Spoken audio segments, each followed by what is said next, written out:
Holy smokes! Christopher Columbus, that is no way to address the King and Queen of Spain. What is wrong with you? Okay, so you know how we're looking for a new trade route to India, right? Right. And the Earth is round, right? Right. So I'm thinking we can just sail the other way around the planet, right? Yeah. So I set sail, right? And I reach India, right? Right. Wrong. I did not reach India. I did not. Alright, get to the point. Did you know there's a whole nother freaking continent out there? Okay, and do you think I should care about this? Why? Oh, I'm sorry. Did I forget to mention there's gold everywhere? Gold? Columbus landed in Central America in October 1492, and he had the time of his life. And by that I mean he went on a huge theft and murder spree. He stole gold, jewelry, people, and a hammock. And then he returned to show off all of his riches, including a few previously undiscovered items such as tobacco, the pineapple, turkeys, and a hammock. Now I know what you're thinking, but oversimplified, Columbus didn't discover America, the Vikings did. And you'd be partially right. In the 11th century, Leif Erikson was the first European to land in America. But hey, if you love Vikings so much, then why don't you check out today's sponsor? Vikings War of Clans is a mobile game that was inspired by the famous strategy and RPG games of the 90s like Age of Empires and Civilization. Do you like building cities, collecting resources, training armies, joining a clan, and going to war? Then my friends, Vikings War of Clans is for you.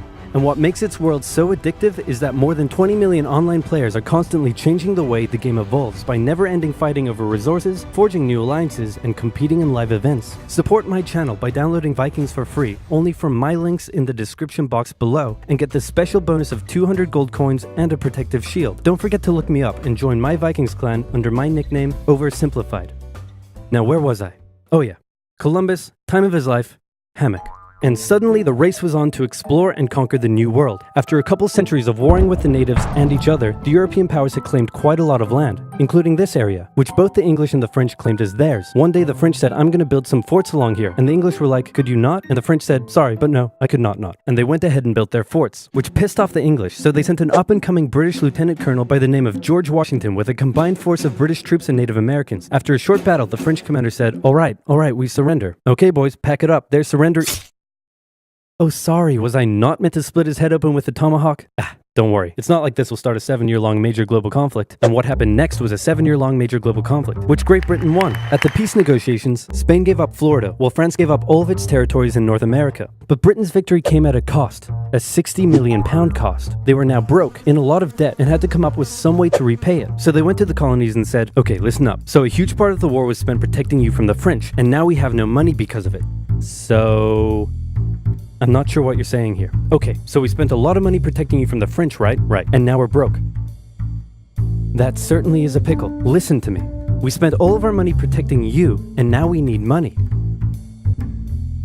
Can you please pay us back some money? No. Okay, we're just gonna go ahead and tax you. In 1764, Britain introduced the Sugar Act, forcing the colonists to import sugar and molasses exclusively from the British and to pay duties on them. Then a year later, they introduced the extremely controversial Stamp Act, and it worked a little something like this. Hello, shopkeep. Hello, Mr. Bungleberry. Here's the deed for your new shack. Stamp. That'll be 3 pence, please. Wait, what was that? It's the new tax. I get a stamp on any paper or documentation I make, and you have to pay for it. Would you like to see this pamphlet that explains everything? Yes, please. Okay. Stamp. 2 pence, please. This is awful. You know what? Just give me a deck of cards so I can go gamble my pain away. Okay. No.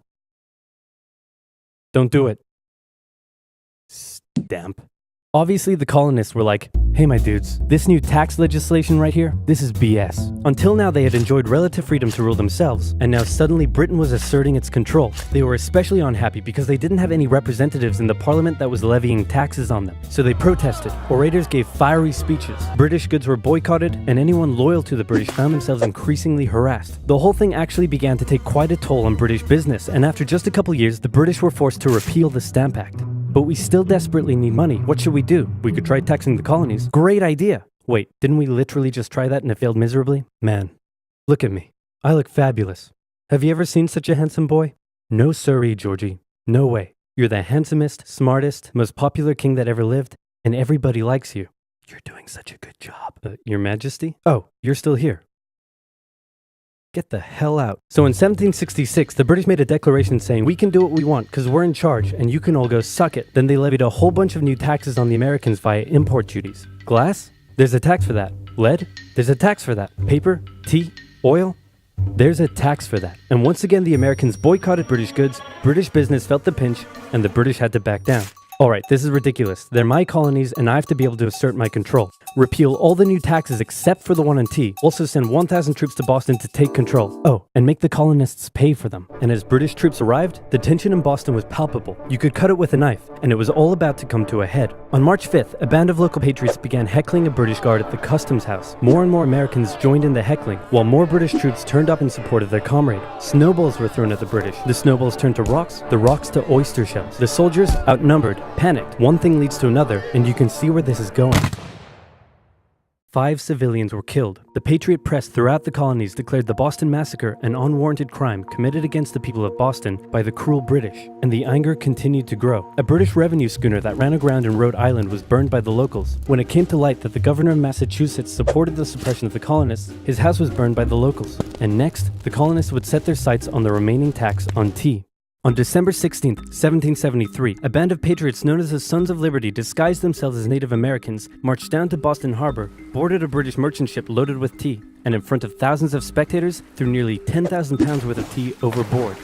The British were disgusted, and they punished Massachusetts with a vengeance. They dissolved its General Assembly, revoked their charter, and sent 3,000 more troops to occupy the city, meaning Boston and Massachusetts were now essentially under the direct rule of Great Britain. And oh boy, were the people pissed. The other colonies saw what was happening and worried they might be next. So they called a brain trust to decide what to do.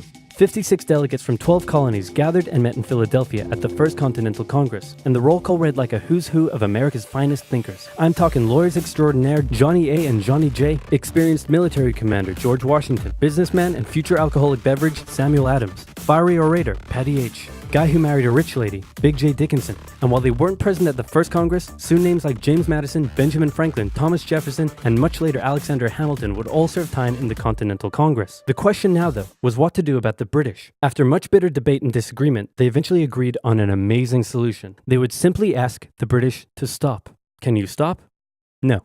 It didn't work. Okay, then tell the local militias to start arming and be ready at a minute's notice. And across the colonies, these Minutemen stood ready for the beginning of the American Revolutionary War. Now, having your colonies in open rebellion is one thing. Once they start arming themselves, that's when it really hits the fan. So British General Thomas Gage ordered 700 troops from Boston out into the rebel-controlled Massachusetts countryside to destroy stores of arms and ammunition held by the rebels in Concord. The British set out in the middle of the night. Patriots including Paul Revere rode ahead to warn that the British were coming, giving the rebels time to prepare. The two sides met in Lexington as the sun began to rise. They faced off against each other, and in the confusion, somebody shot first. The shot heard around the world marked the beginning of the American War of Independence. The rebels were outnumbered and had to fall back to Concord as the British split up to search for rebel supplies. However, more and more Patriot rebels kept showing up, and this time it was the British who were outnumbered as more fighting kicked off in Concord. The most professional army in the world was forced to flee back to Boston at the hands of local, poorly trained militiamen. And all along the British route back to Boston, Patriot rebels continued to gather and open fire on the retreating British. When the British reached Boston, the rebel militias surrounded them. Boston and the British were now under siege as small land and naval skirmishes continued around the city. And the British would suffer another embarrassing blow, this time in upstate New York. Colonel Benedict Arnold concocted a plan to take the British stronghold Fort Ticonderoga, which held a large amount of guns and ammunition. He set off towards the fort alone, hoping to recruit men along the way, when he came across the Green Mountain Boys, led by Ethan Allen, who as it turned out, had the exact same plan he did. So they decided to work together. But I'm in charge. No, I'm in charge. No, I'm in charge. No, I'm in charge. No, I'm in charge. No, I'm in charge. No, I'm in charge. This went on for some time, until the Green Mountain Boys threatened to go home, and Arnold had to concede. The group raided the fort at night while the Redcoats were asleep, and they caught them completely by surprise, taking the fort and all of its munitions with almost no resistance. Wow, great job, Ethan. Very impressive. By the way, what happened to that other guy we sent to take the fort? Who? Benedict Arnold. Never heard of him. Ouch. What the fuck? Nobody knew what was going on. The colonies were in open rebellion, and for now, they even seemed to be winning. So King George fired General Gage, replaced him with General William Howe, and ordered the rebellion to be put down immediately. Okay, the British are definitely going to retaliate for all of this, so we should probably put together a proper army. First, we need to pick a commander-in-chief, and I think we can all agree that that job should go to the man, the myth, the legend, George Washington. My friends, I am humbled and honored that you would consider me for such an important role. I did not expect for this. All right, you've been showing up in a military uniform every day for the last 10 months. We all know you wanted this, so cut the crap, George. Dude. Uncool. So Washington began his journey up to Boston to take command of the newly established Continental Army, just as the British made their first major attempt to break the siege. They made plans to take the high ground on Bunker Hill, but spies warned the Continentals of the British plans, so they fortified Bunker Hill and set up defensive positions on nearby Breed's Hill. The day of the battle came, and as the British advanced, a barrage of Continental gunfire was opened up on them. Twice they tried to climb the hill, twice they were pushed back. The battle lasted 3 hours until the Continentals finally ran out of ammunition and had to retreat, allowing the British to take the hill. While technically a British victory, they suffered nearly 1,000 casualties to the Continentals' 400. The colonists showed the British that this wasn't just a rebellion, it was war, and they were ready for it. But one thing they weren't sure about was why they were fighting. While some radicals were starting to throw around the I word, most hoped to eventually repair their relationship with Great Britain. So they sent a letter to King George saying, "Hey man, looks like things aren't going your way. Remove the taxes and let's be friends? I'm gonna kick your ass." Send that to the colonies. Your Majesty, your handwriting is terrible. Are you sure? Just do it. What does it say? He's gonna lick my... Gross. So for the remainder of the year, small engagements continued to occur around the colonies. The British burned down the towns of Falmouth, Massachusetts and Norfolk, Virginia as revenge for earlier anti-British incidents. These actions played right into the hands of patriot propaganda. Overseas, the British were seen as brutes, and the French and Spanish would soon begin sending supplies to the rebel cause. During this time, there was also minor fighting going on between patriot and loyalist militias in the southern colonies. Benedict Arnold was still on a mission to win some personal glory for himself, so he headed up an attempt to invade Canada in a two-pronged attack. The Continentals managed to capture some British forts and the city of Montreal, but a harsh snowstorm with some smallpox on the side saw them defeated and pushed back at Quebec City, and they were forced to retreat all the way to Fort Ticonderoga. Speaking of which, remember all those guns and ammunition? Well, this guy's got a plan for what to do with them. He uses oxen to drag 120,000 pounds of artillery for 2 months through the harsh winter, 300 miles all the way to Washington and his Continental Army surrounding Boston. Boom.